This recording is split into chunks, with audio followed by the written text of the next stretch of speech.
சில வருடங்களுக்கு முன்பாக ஒரு பயங்கரமான ஒரு ஜுரத்தில் நான் இருந்தேன். எத்தனையோ மருத்துவரிடத்தில் போயும் அந்த ஜுரம் சரியாகவில்லை. அப்பொழுது பார்த்தீங்கன்னா, எனக்கு உதவவோ, என்னை விசாரிக்கவோ, என் மேல் அன்பு கூறவோ, என்னை நேசிக்கவோ யாருமே கிடையாது. நான் தனியாக மட்டும்தான் இருந்தேன். என்ன சாப்பிட்றதுக்கான ஆகாரம் கூட எனக்கு கொடுக்க யாரும் கிடையாது.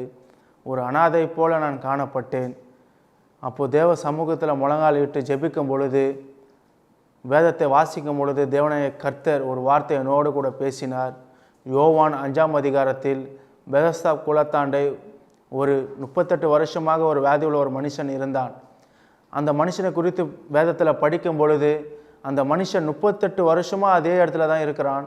ஆனால் அந்த மனுஷனை கொண்டு போய் அந்த குளத்தில் இறக்கி விடவோ, இல்லை அந்த மனுஷனுக்கு என்ன ஆச்சுன்னு சொல்லி கேட்கவோ, இல்லை அந்த மனுஷனை நேசிக்கவோ, அந்த மனுஷனை அரவணை